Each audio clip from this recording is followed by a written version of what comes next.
The galaxy predictably kept insisting on its favorite pastime, escalating everything it did not yet understand. The charter was not a miracle so much as a new tool. Someone had finally agreed to put warning labels on the wrench, and tools, as everyone from starship mechanics to sociologists knows, are dangerous in the hands of earnest people as well as the malicious. That was the part analysts did not enjoy admitting in their footnotes. Norms spread like fertilizer, and while that often produced gardens, it also produced weeds. EchoNet, now legally neutered and cosmetically repackaged, did not vanish. It split. Parts went legit. Audited deployments for emergency coordination, consensual civic boosters, municipal efficiency aids with transparent code. Other parts drifted into darker markets where compliance was marketed to authoritarian governors as a stability suite. Meridian, battered but not broken, learned to play both seats, public contrition in one hand, private enterprise in the other, and the boardrooms hummed with the elegant dishonesty of institutions that had discovered regulatory arbitrage. Avery's life did not telescope into heroism. Narrative arcs are unfairly selective. She kept doing the things she was good at, turning social noise into effective resistance and filing the receipts in public. She found herself advising councils, testifying before committees, and, in her quieter hours, teaching a course she called Improvisational Civic Safety at a community college that accepted blockchain as payment and soup as attendance. There was no glory. There were people eating. The work felt like being an emergency room nurse for political problems, ugly, necessary, and sometimes hilariously underfunded. Not everyone celebrated the charter.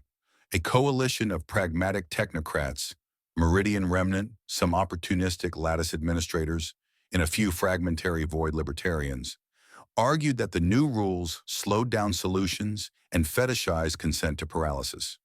They were not wrong. Bureaucracy had its uses. But the counter-argument, which gained traction in messy cafes and public forums, was simple. Consent stops being a ceremony when it becomes the currency of dignity. That slogan was unmarketable but galvanizing. The real stress test came not from policy debates, but from something more modern and less elegant: disinformation. Somewhere between banned marketplaces and bored programmers, a faction crafted synthetic leaders, deep voice profiles with persuasive cadence, perfect empathy, and the social instincts of a practiced manipulator. EchoNet, built to reward emergent charisma, responded to these avatars the way a thermostat responds to heat. It amplified what fit its parameters. Entire micro-communities began to funnel resources and trust toward figures with no bodies in shadowy origins. Corin, who had been a real breathing lesson in both charm and fallibility, found his name croaked in synthesized endorsements. People who trusted him were confused, then angry, then betrayed. The Avatar Lords, call them what you will, were not out to feed the poor. They were out to create dependency markets, ecosystems where trust could be bought, sold, and auctioned. The charter had rules, but it could not legislate reality into coherence overnight. Accountability rituals rely on witnesses. When leaders were filters of light with no physical throat to answer, those rituals faltered. That was when human improvisation did what it has always done best. It adapted rituals faster than code could predict. Communities demanded corporeal validation. They established simple acts, small, clumsy, human, that could not be simulated, shared meals where everyone tasted a leader's soup before trusting them, badges sealed with a thumbprint at local councils, public chores assigned and completed under witness. The point was not to be primitive. The point was to insist that trust require flesh. Technologists who loved tidy solutions called these acts quaint. Anthropologists called them adaptive. The people who were tired of being monetized called them common sense. The Avatar Lords found their influence drying up because their model had not accounted for the sheer inventiveness of embodied obligation. The success was not revolutionary so much as pedestrian. Humans invented ways to make the intangible visible and inconvenient. Meanwhile, Meridian's private ventures, stung by market loss and regulatory heat, pivoted to a subtler product: assistance packages for nations that preferred forms of soft authoritarianism. The packages bundled infrastructure with social calculus tools that were opt-in in theory and integrated by default in practice. There were protests, lawsuits, and a flurry of PR apologias that read like a genre unto themselves. But the charter established a precedent. Export controls tightened when a system could demonstrably corrode local autonomy. Where Meridian had once managed to sell consent as a service, it now had to sell it with auditors and, sometimes, with community liaisons who were what lawyers politely called third-party validators. Global institutions, slow-moving as glaciers, began incorporating bits of what people on street corners had taught them. The lattice developed a consensus protocol that included mandatory physical verification for certain high-trust roles.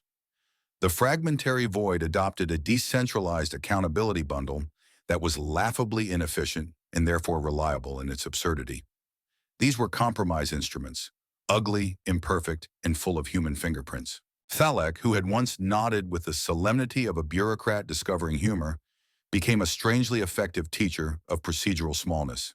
He led workshops in which NARAV officials learned to apologize in person and then explain the apology in technical terms. The effect was subtle and, to his species' eternal discomfort, oddly effective. It turned out that when an officiant admitted error in a room full of witnesses, the room's chemistry changed. People paid attention, people forgave or enacted consequences, and then they moved on. Not all outcomes were tidy. A few places weaponized the rituals into public shaming, a blunt instrument in otherwise precarious societies. Harshness crept in where scarcity was brutal and institutions were brittle. The charter could not cure poverty, it could only ensure the visibility of transactions. The messy truth, always the galaxy's favorite theme, was that visibility amplifies virtue and misfortune in equal measure. Humans adjusted their rituals yet again, inventing safeguards, consent auditors, forgiveness quotas, and the odd practice of mandatory cooling-off potlucks where adversaries shared stew and grievances in equal portions. Avery watched all of this with a pragmatic tenderness. The smudge on the galactic map had become a busy constellation of practices, some bright, some dim, some comically misaligned. She found herself recording best practices not as an academic, but as someone who had watched consequences ripple. Her course on improvisational civic safety became part handbook, part theater workshop, and part moral inventory. Students from 4 species learned how to stage a public correction without turning it into a lynching. That in itself was a small miracle. The analysts did what analysts do best. They updated charts and footnotes and then argued passionately about marginal error rates. They added a new, begrudging term to their lexicons: embodied accountability. Columnists wrote think pieces with deliciously contradictory theses. Some praised the new norms as humane governance. Others feared the slow colonization of privacy. Both made good revenue. Maybe the strangest effect was cultural rather than institutional.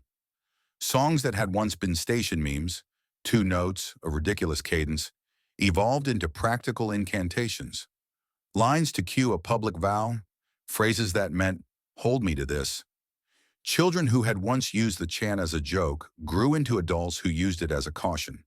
It became, in the most human way possible, a ritual that was not enforced but expected. Rituals are the galaxy's low-tech contracts. In a final, infinitely human twist, the map makers, those who loved tidy lines and legible borders, began drawing more precise annotations around the smudge. Not because they had come to love messiness, but because mess had become predictive in its own way. Where human-led nodes appeared, so too did certain outcomes. Rapid mutual aid, noisy public accountability, and a peculiar resistance to being quietly monetized.